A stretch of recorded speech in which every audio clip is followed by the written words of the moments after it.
Saludos y bendiciones para todos nuevamente. Damos gracias a Dios por esta nueva oportunidad que nos concede de nuevamente exponer su santa palabra a través de este medio. Gracias a ustedes que se conectan, se sintonizan con nosotros video tras video. Esperamos que este capítulo 3 de Hebreos sea de gran bendición en tu vida y vamos a ir desarrollándolo. Como siempre, tengo en la pizarra el bosquejo de lo que estaremos desarrollando en este capítulo 3 de Hebreos y vamos a ver cómo sigue. Hebreos capítulo 3, el título que le hemos puesto es Jesús superior a Moisés. Lo estaremos desarrollando según vayamos leyendo el capítulo 3 de Hebreos. En este bosquejo considerando a Jesús, y quiénes somos nosotros. Número 2, lo que debemos hacer como creyentes. Número 3, la fidelidad de Jesús y la fidelidad de Moisés. No olvide el título, Jesús superior a Moisés. Punto número 4, Jesús mayor que Moisés. Número 5, la voz de Jesús y la voz de Moisés. Número 6, la generación que pereció por la incredulidad. Número 7, no es suficiente tener un buen comienzo. También aparece la palabra apóstol. En este caso se refiere a la persona de Cristo. La palabra apóstol o el término apóstol en su original griego se dice apóstoles. Su significado es un enviado, un mensajero o un embajador. Todo esto lo estaremos desarrollando ahora en este capítulo 3 del libro de Hebreos. Vamos allá, vamos a comenzar leyendo y vamos a comenzar a desarrollar cada uno de estos puntos según este bosquejo que tenemos escrito en la pizarra. Vamos a comenzar leyendo, dice: por lo tanto, hermanos santos, participantes del llamamiento celestial, considerar al apóstol y sumo sacerdote de nuestra profesión, Cristo Jesús. Esa frase de por lo tanto es un seguimiento del capítulo 1 y del capítulo 2. En el capítulo 1, como vimos en ese video, hablaba de Jesús superior a los ángeles. En el capítulo 2, el autor enfocó la humanidad de Cristo. Y ahora en este capítulo 3, siguiendo ese capítulo 1, ese capítulo 2, dice: por lo tanto, es decir, tenemos la información de que Jesús es superior a los ángeles.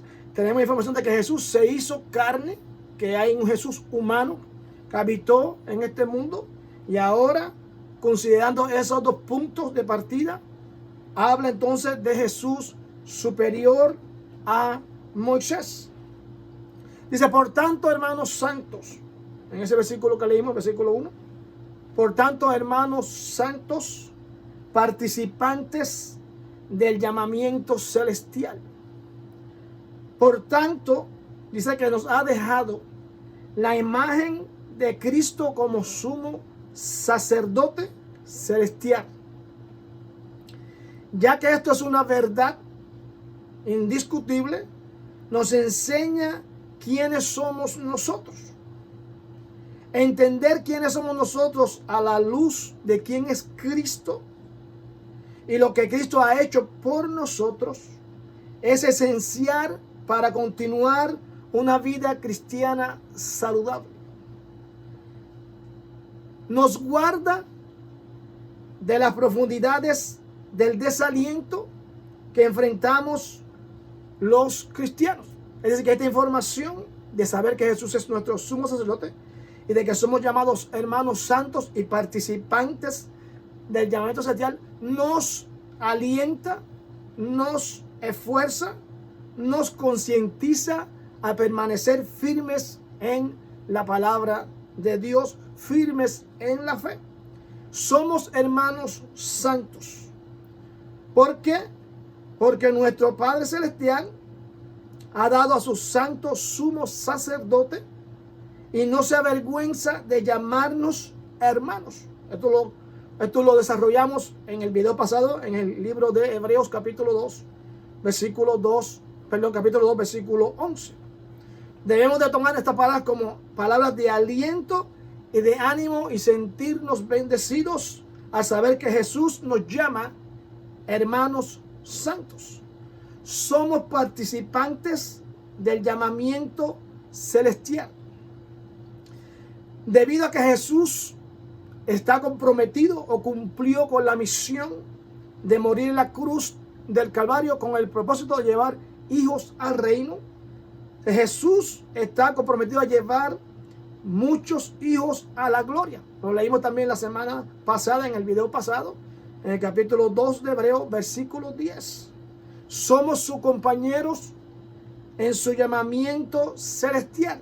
Esto es una bendición de ánimo para seguir adelante, inclusive durante el tiempo de pruebas. Continuamos leyendo. Se considerar el apóstol y sumo sacerdote de nuestra profesión, quien es Cristo Jesús. Ya le mencioné en la pizarra lo que significa la palabra apóstol en su original griego. Es un mensajero, es un enviado, es un embajador. Dice que consideremos este apóstol. Nosotros no solo aplicamos esta palabra, pero él es nuestro, repito, no conocemos una palabra más sencilla, no conocemos a Jesús en otros libros de la Biblia con el término de apóstol, pero sí es el apóstol principal de todos los apóstoles. Eso lo encontramos en el libro de Hebreos capítulo 1, también lo desarrollamos. Hebreos capítulo 1, versículos 1 y 2, y lo voy a leer como sigue, porque se le considera a Jesús el apóstol principal. Dios, dice el versículo 1, en Hebreos 1, Dios, habiendo hablado muchas veces y de muchas maneras en otro tiempo por los padres a los profetas, en estos posteros días nos ha hablado por el Hijo, a quien constituyó heredero de todo y por quien asimismo hizo el universo. Dios envió a el mensaje juntamente con el mensajero en la persona de Jesucristo. El mensaje es bastante claro, diciendo: considerad que Dios ama tanto a la raza humana que envió su máximo mensajero, Cristo Jesús. Poned atención, dice el autor en este libro de Hebreos, al apóstol, porque representa a Dios mismo en toda la perfección de esta palabra. También Dios escogió embajadores, es decir, apóstoles originales, y acreditados para la iglesia. Cuando Cristo funda la iglesia, escoge 12 apóstoles para establecerlos como un gobierno para que la iglesia continuara creciendo a través de las décadas. Estos 12 apóstoles que conocemos, dados en el libro de Mateo capítulo 10, y creo que en Lucas capítulo 10, Dios todavía elige embajadores en un sentido menos autoritario y en un sentido menos de que todos somos embajadores de Dios. Ya no nos llamamos apóstoles en el sentido de ser una autoridad apostólica, pero se nos llama embajadores o se nos llama mensajeros todavía al seguir llevando el mensaje de Dios a través de los tiempos. Consideremos que Dios ama demasiado y que nos ha dado un gran sumo sacerdote. Ese título sí se le da a Jesús en diversos pasajes bíblicos. Debemos de honrarle y someternos a este sumo sacerdote llamado Cristo Jesús. Jesús es el embajador y al mismo tiempo es el único mediador entre Dios y los hombres. El cristianismo se compone de una profesión profesión, perdón, no hecha solamente con la boca, según Mateo 10:32, si también se hace con la vida. Repito la cita bíblica. Profesión se hace tanto con la boca, Mateo 10:32, y también en Romanos 10:9, también profesión se hace con la misma vida. Jesús fue fiel en sus deberes ante el Padre, así como Moisés fue fiel siervo ante Dios. El cual es fiel, leemos en el versículo 2, el cual es fiel al que le constituyó, y como también lo fue Moisés en toda la casa de Dios. Voy a leer nuevamente, el cual es fiel al que le constituyó, como también lo fue Moisés en toda la casa de Dios. El cual es fiel, esa frase, el cual es fiel, el considerar la fidelidad pasada de Jesús nos hace entender que Él continuará siendo fiel. Jesús siempre seguirá siendo fiel. Así como lo fue fiel con el Padre en toda obediencia, se refiere entonces al que lo constituyó. El que lo constituyó es el Padre, permaneció fiel al Padre. Así será fiel a la promesa hacia nosotros. Esto nos exhorta a animarnos y a recibirlo como una gran bendición. Ahora bien, Moisés, como también lo fue Moisés en toda la casa de Dios, dice la segunda parte del texto, Moisés mostró una fidelidad increíble durante su ministerio, pero Jesús mostró una fidelidad perfecta, sobrepasando incluso en esto a Moisés. Moisés, repito, mostró una fidelidad increíble ante Dios, pero imperfecta. Pero Jesús mostró una fidelidad perfecta, sobrepasando incluso a Moisés. Ahora bien, mencioné Jesús superior a Moisés. ¿Por qué? Vamos a ver el texto. Versículo 3. Porque de tanto mayor gloria que Moisés es estimado cuanto tiene mayor honra que la casa el que lo hizo. Por tanto, mayor gloria que Moisés es estimado Cuando dice se refiere a la persona de Jesucristo. Moisés, vamos a hablar un poco de Moisés. Moisés recibió mucha gloria de Dios. Dios me dijo a Moisés de una manera increíble. Lo encontramos en los primeros 5 libros de la Biblia, el Pentateuco, donde Moisés recibió grandes bendiciones de parte de Dios. Moisés recibió mucha gloria de Dios. Esto es visto en cómo su rostro, número 1, cómo su rostro resplandecía después de pasar tiempo con Dios. Encontramos en el libro de Éxodo, capítulo 29 en adelante, capítulo 34, versículo 39, 29 al 35. Repito la cita bíblica. Éxodo 34, 29 al 35, habla de cuando el rostro de Moisés resplandeció. La gloria de Dios descendió sobre Moisés y estaba tomado en alta estima, donde su rostro brillaba. En Números 12, 6 al 8 es cuando Dios castiga a Miriam y a Aarón, mayormente a Miriam o a María, cuando murmuraron contra Moisés por los celos que tenían de que Dios hablaba directamente con Moisés cara a cara, mientras por otro lo hacía a través de sueños, a través de profetas. Eso lo encontramos en el libro de Números, capítulo 12, versículos 6 al 8. Dios la reprende a María, castigándola con lepra por haber murmurado contra Moisés. Y también en el libro de Números, capítulo 16, habla de la rebelión de Coré, cuando Coré se levantó en contra de Moisés.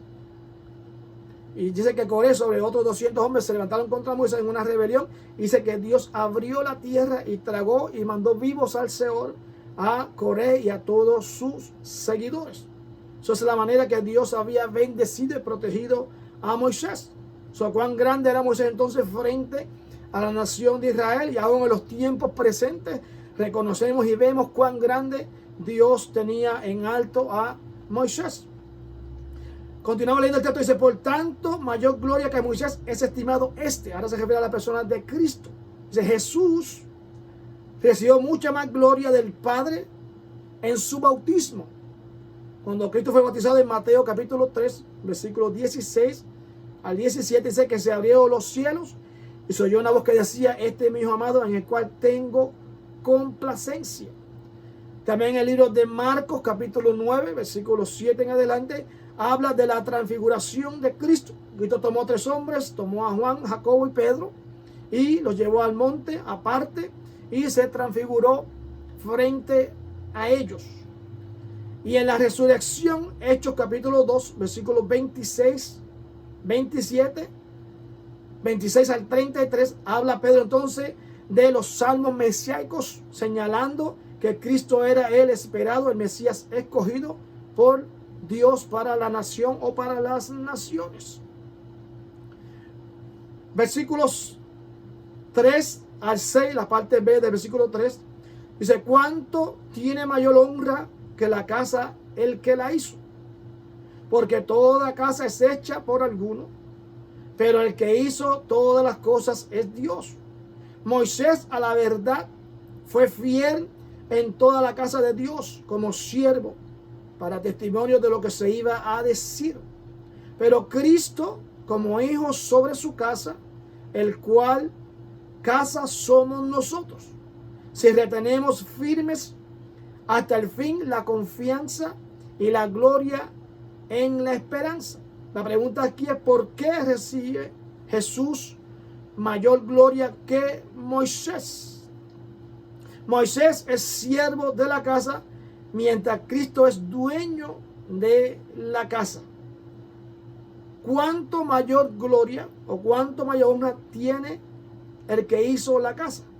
Moisés, volvemos a Moisés. Acuérdense que la autor está comparando la vida de Moisés, el ministerio de Moisés, con la persona o Cristo y el ministerio de Cristo, diciendo que Cristo es mayor que Moisés. Moisés era un miembro de la familia de Dios, mientras Jesús es el creador de la casa, digno de mayor gloria.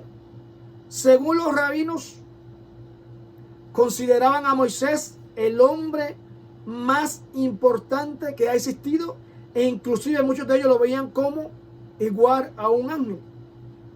El autor de Hebreos no hace nada para criticar a Moisés, solamente busca exaltar a Jesús apropiadamente. Voy a repetir esto. Los antiguos rabinos consideran que Moisés era el hombre más grande o mejor hombre que había existido, incluso mejor que los ángeles. El autor de Hebreos no hace nada para criticar a Moisés, solo busca exaltar a Jesús apropiadamente. En la cultura judía, acuérdense que el libro de Hebreos primeramente es escrito a los judíos que se habían recién convertido. El autor conoce bien la cultura, conoce bien la escritura del judaísmo y compara y trae a Moisés, el hombre que más sobresalía en la nación de Israel, y dice que es pequeño al lado de Jesucristo. Moisés, a la verdad, fue fiel en toda la casa de Dios como siervo, pero Cristo como hijo sobre su casa. Moisés es un siervo fiel, pero Cristo es llamado hijo a la manera que lo es Cristo y no lo es Moisés. Moisés es llamado siervo fiel, pero Cristo es llamado hijo. Moisés nunca fue llamado hijo a la manera que fue llamado Jesucristo. La casa dice que somos nosotros. Si retenemos, hace énfasis, somos la casa si retenemos firme hasta el fin la confianza. Nosotros somos parte de la familia de Jesucristo si nos mantenemos firmes o retenemos firmes. El escritor de Hebreos hace una exhortación animando a aquellos que se sentían con deseo de volver atrás, ayudándolos a retener firmemente al explicar los beneficios de seguir perseverando. Perseverancia. El verdadero compromiso con Cristo se demuestra a largo plazo, no solo en un estallido inicial. Confiamos en que el que comenzó en nosotros la obra la perfeccionará hasta el día de Jesucristo. Filipenses 1:6. Dios comenzó la obra en nosotros, Dios terminará la obra en nosotros. No venimos a Dios si Dios mismo no nos trae a Él a través de Jesucristo. La casa que somos nosotros, también primera de Pedro, capítulo 2, versículos 4 y 5, dice: somos edificados como casa espiritual. Dios tiene una obra que edificar a través de su pueblo. De tal manera como se construye una casa. Versículo 7 al versículo 11, también es una cita idéntica al Salmo 95, versículos 7 al 11. Vamos a leer, dice: por lo cual, como dice el Espíritu Santo, si oyeres hoy su voz, no endurezcáis vuestros corazones, como en la provocación, en el día de la tentación, en el desierto, donde me tentaron vuestros padres, me probaron y vieron mis obras 40 años, a causa de lo cual me disgusté con esta generación y dije: siempre andan vagando en su corazón y no han conocido mis caminos. Por tanto juré en mi ira: no entrarán en mi reposo. No endurezcáis vuestros corazones. Aquellos hombres o aquella nación que seguían a Moisés tenía la responsabilidad de entregarse, de confiar, de perseverar en el líder que Dios había llamado. En este caso es Moisés. ¿Qué tanta responsabilidad tenemos nosotros de seguir a nuestro líder principal? En este caso es nuestro Señor y Salvador Jesucristo. Si la responsabilidad era demandada de Israel de seguir a aquel líder llamado Moisés, también tenemos la responsabilidad demandada de Dios de seguir a nuestro líder, el cual es el mismo Dios en la persona de Jesucristo. Como la provocación en el día de la tentación. El día de la tentación se refiere a la prueba de Meriba. Esto lo encontramos en el libro de Números, capítulo 20, versículo 1 al 13. Pero habla de la negativa de Israel de confiar y entrar en la tierra prometida durante Éxodo, capítulo sobre el libro de Éxodo. También en el libro de Números, cuando Josué escoge los 12 espías, capítulo 13 del libro de Números, reúne los 12 espías para enviarlos a conquistar la tierra de Canaán. Moisés envía a Josué y envía a varios líderes. Y ellos, después que recorrieron la tierra, dieron un reporte, pero solamente Josué y Caleb dieron un reporte positivo. Los otros 10 líderes dieron un reporte, trajeron entonces desánimo e incredulidad al pueblo. Dios no aceptó esa incredulidad y condenó a esa generación incrédula a morir en el desierto. Fueron muriendo toda esta generación en Números capítulo 14, versículos 22 al 32. Vieron mis obras por 40 años. Mencionó también el autor. Está comparando la vivencia de aquellos antepasados con la misma actitud que tienen ahora en el presente estos líderes o estas creyentes que se habían convertido al cristianismo, que estaban dudando, llenando su corazón de dudas y de incredulidad al no seguir el mensaje que Cristo había dejado a través de los apóstoles. Vieron mis obras por 40 años. Debido a su incredulidad, el pueblo de Israel enfrentó un juicio que terminó después de 40 años. Dios los castigó por 40 años. Fueron 40 años de juicio. Esta advertencia en hebreo fue escrita alrededor de 40 años desde el rechazo inicial de Jesús por parte de los judíos. La ira de Dios se acercaba rápidamente sobre los judíos que rechazaron a Jesús y culminaría con la destrucción de Roma sobre Jerusalén. Creo que el primer libro que se escribe en el Nuevo Testamento, creo que es el libro de Santiago, en el año creo que 45 o 48 después de Cristo, donde ya se estaba exhortándola acerca de la vida o del ministerio de Cristo. Desde ese entonces comenzaron a rechazar la palabra de Cristo, y 70 años después Roma destruye a la nación de Israel, llevándose todos los utensilios que había en el templo, y fueron esparcidos. Dice, a causa de lo cual me dijo usted, los castigó por 40 años. Dice, a causa, continuamos leyendo, a causa de lo cual me dijo usted con esa generación. La ira de Dios se encendió contra esa generación, hablando de la generación de Moisés, a causa de su incredulidad. Ellos se negaron a confiar en Dios y en las grandes cosas que Él había prometido, y no quisieron persistir en la fe. Murieron en el desierto. El autor, versículo 12 al versículo 15, el autor nos hace una advertencia, o nos invita a considerar lo siguiente: no sean como la generación que pereció en el desierto. Repito, no seamos como la generación que pereció en el desierto. Leemos versículo 12 al versículo 15. Mirad, hermanos, que no haya en ninguno de vosotros corazón malo de incredulidad para apartarse del Dios vivo.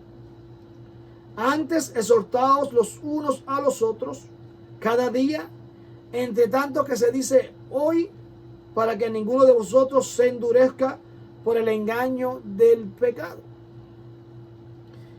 Retengamos, porque somos hechos participantes de Cristo, con tal de que retengamos firmes hasta el fin nuestra confianza del principio. Entre tanto que dice, si oyeres hoy su voz, no endurezcáis vuestros corazones como en la provocación.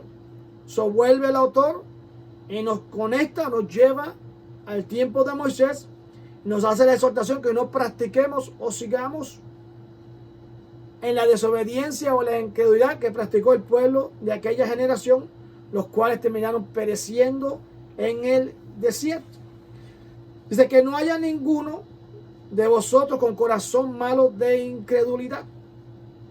Estas son palabras, ¿verdad? Palabras totalmente fuertes, pero a menudo subestimamos la terrible naturaleza de nuestra incredulidad. Negarse a creer a Dios es un pecado tan serio que muestra un corazón malo y apartado del Dios vivo. Es decir, tomar la palabra de Dios en vano, o no creerla, o creer que Dios no es un Dios veraz, se cuenta como pecado. Lo señala aquí el autor, y tiene consecuencias. La incredulidad, el pecado de Israel de aquellos 40 años en el desierto, tuvo consecuencias. Es decir, murieron en el desierto por causa de la incredulidad. La incredulidad no es la incapacidad de entender, sino la negativa de confiar en la voluntad. No se trata de inteligencia, sino de falta de voluntad. Se involucra más la falta de voluntad que lo que es la inteligencia. Voy a leer de nuevo. Dice, la incredulidad no es la incapacidad de entender, sino la negativa a confiar. Es la voluntad, no la inteligencia, lo que aquí se involucra. Uno puede realmente creerle a Dios. Sin embargo, ocasionalmente estamos rodeados por las dudas. Existe una duda que quiere la promesa de Dios, pero al mismo tiempo hay una debilidad de fe en el momento. Duda no es lo mismo que incredulidad. Duda es creer y no creer. Hay una batalla en creer y no creer que se está dando al mismo tiempo. Son dos choques totalmente opuestos. Pero cuando hablamos de incredulidad, eso es tener totalmente un corazón cerrado opuesto a lo que es fe o a lo que es duda. Incredulidad no es debilidad de fe, sino que se coloca en oposición de fe. Repito, duda y fe son dos fuerzas que chocan al mismo tiempo. Pero incredulidad es lo opuesto a lo que es fe. El gran pecado de no creer en el Señor Jesucristo es a menudo tomado a la ligera y no se le da mucha importancia, como si fuera solamente un pecado cualquiera o otro pecado. Sin embargo, de acuerdo con el tono de estas escrituras, la incredulidad hace a Dios inveraz. Es decir, Dios no es veraz en sus promesas o lo que está escrito en su palabra. Escucha, dice un escritor anónimo, escucha, oh incrédulo, tú has dicho, no puedo creer. Pero sería mejor o sería más honesto que dijeras, yo no puedo creer. Ahí radica tu mal. Tu incredulidad es tu culpa, no es tu desgracia. También es una fuente de miseria para ti, pero es merecida, ya que es una ofensa atroz contra la veracidad de Dios. O sea, repito, es mejor decir no creo que decir no puedo creer. Exhortados los unos a los otros, sigue leyendo el texto, cada día. Si vamos a fortalecer nuestra fe y evitar la ruina de la incredulidad, debemos encontrar a otros cristianos que nos exhorten, que nos alienten en serio. Repito, exhortados los unos a los otros, cada día. Si vamos a fortalecer nuestra fe y evitar la ruina de la incredulidad, debemos encontrar a otros cristianos que nos exhorten, esto es, que nos alimenten en madurez o en serio. ¿Qué tan serio? El autor hace aquí una pregunta. ¿Qué tan serio nos tomamos la responsabilidad de exhortarnos unos a otros cada día? La crítica, el juzgar, es lo que diariamente conocemos o es lo que nos rodea diariamente. Pero repetimos, qué bien o qué tan bien estamos exhortándonos unos a otros. Si estoy fuera de comunión o estamos fuera de comunión totalmente, ¿cómo podemos exhortar o ser exhortados?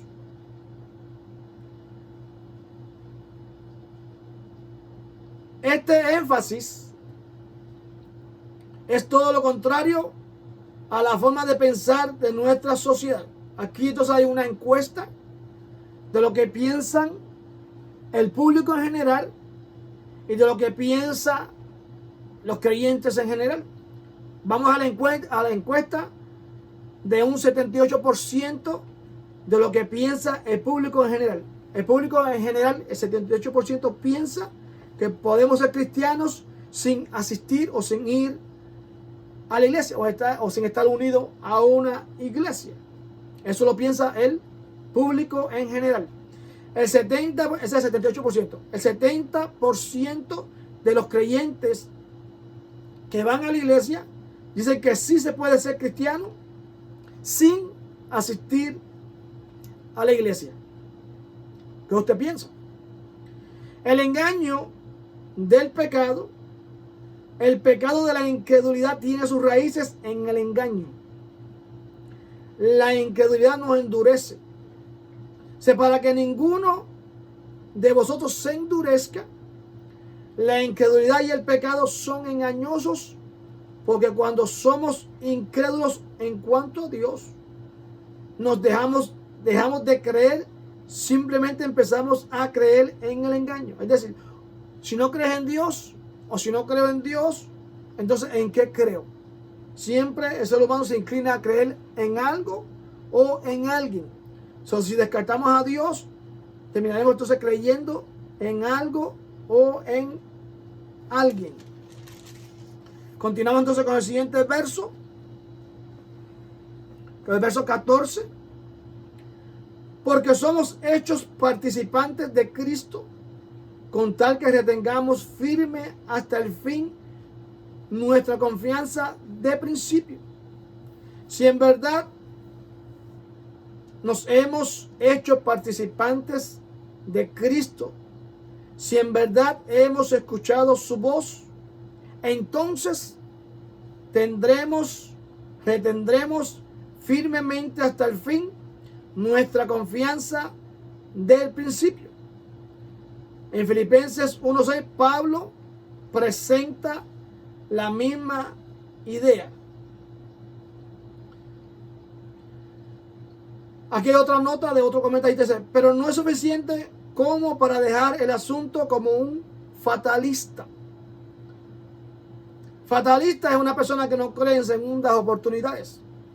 Es una persona que no cree en lo que es irrevocable. Es decir, si pecas, no tienes derecho a una segunda oportunidad, no tienes derecho a ser perdonado.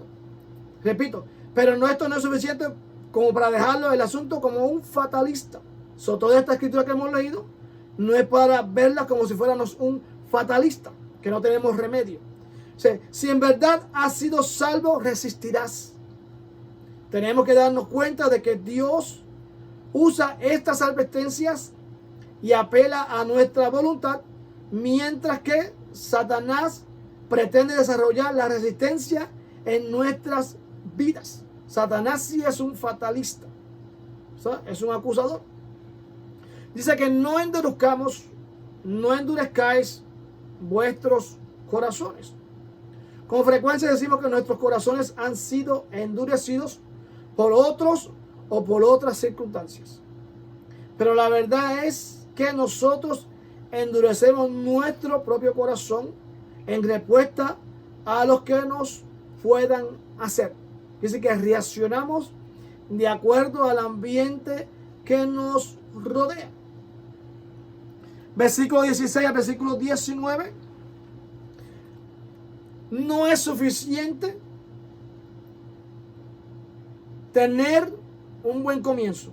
Vamos a leer estos versículos a ver qué significa esto. Versículo 16 al versículo 19 dice: ¿quiénes fueron los que habiendo oído le provocaron? ¿No fueron todos los que salieron de Egipto por mano de Moisés?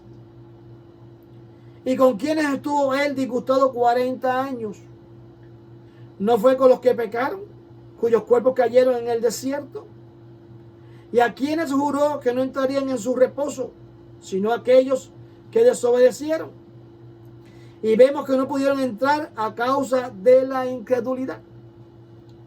El autor hace preguntas y la contesta con preguntas. ¿Quiénes fueron los que, habiendo oído, lo provocaron? Como nación, Israel tuvo un buen comienzo. Cuando Dios lo saca de Egipto, estaban contentos porque Dios lo había sacado de servidumbre. Después de todo, se requirió mucha fe para cruzar el Mar Rojo. Sin embargo, todos los de la primera generación perecieron en el desierto, excepto 2 hombres, Josué y Caleb. Es decir, que murió toda la generación, incluyendo a Moisés, incluyendo a Aarón e incluyendo a María, que eran los líderes principales que Dios utilizó para mover a Israel de Egipto a través de aquel desierto, a través de aquellos 40 años. No entrarán en el reposo. Esta frase aparece 11 veces en este libro de Hebreos. Esta es la primera vez que aparece. Se habla de entrar en el reposo.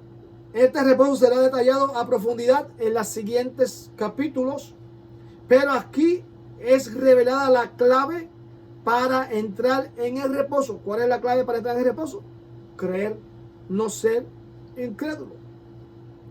Vemos que no pudieron entrar a causa de la incredulidad. Uno pudiera ser tentado a pensar que la clave para entrar al reposo es la obediencia. En este versículo 18 que leímos, dice: ¿quién juró que no entrarían en su reposo sino aquellos que desobedecieron? La desobediencia que se menciona en este versículo 18 y 19 era consecuencia de la incredulidad. Se le llamó desobediencia a la incredulidad.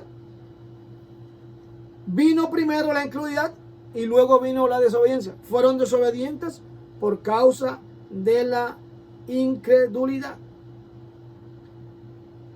Nuestra fe se centra en la superioridad de Jesucristo, la verdad de quién es Él, completamente Dios, completamente humano, y su obra expiatoria por nosotros como fiel sumo sacerdote, como lo mencionamos en el video pasado en el capítulo 2, versículo 17. Cristo es 100% Dios y 100% humano. Cuando confiamos en estas cosas, haciéndolas el alimento para nuestras almas, entramos entonces en el reposo de Dios. El fracaso de Israel fue no perseverar en la fe. Después de haber cruzado buena parte del desierto confiando en Dios, y después de haber visto tantas razones para confiar en Él, terminaron fracasando porque no perseveraron a la fe en Dios y en su promesa. Es decir, por desobediencia, por incredulidad. Jesús nos recuerda la parábola del sembrador con las semillas que cayeron en pedregales y entre espinos. No es suficiente con tener un buen comienzo. La fe verdadera persevera hasta el final. Si tenemos un buen comienzo, alabamos a Dios, o alabado sea Dios por ese buen comienzo. Pero cómo terminamos es todavía más importante de cómo empezamos. Terminamos con esto. Hay una carta, dice que es una carta ficticia de un demonio. Lee como sigue, voy a leer la carta como sigue. Repito, es una carta ficticia de un demonio tentador. Dice lo siguiente: la rutina de la diversidad es tan fácil, es tan fácil para estas criaturas el perseverar, en forma de pregunta. La rutina de la adversidad menciona las tentaciones o las faltas que hay en el ser humano.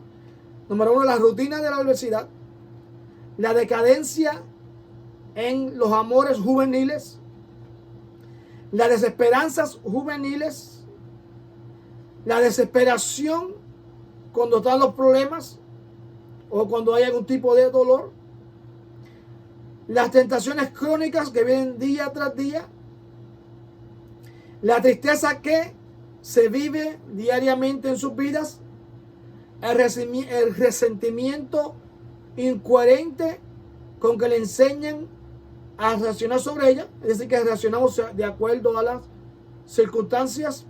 O sea, todo esto proporciona admirables oportunidades para desgastar un alma por agotamiento. Dios te bendiga, que esta semana sea de grande bendición en tu vida, y le esperamos entonces en el próximo video.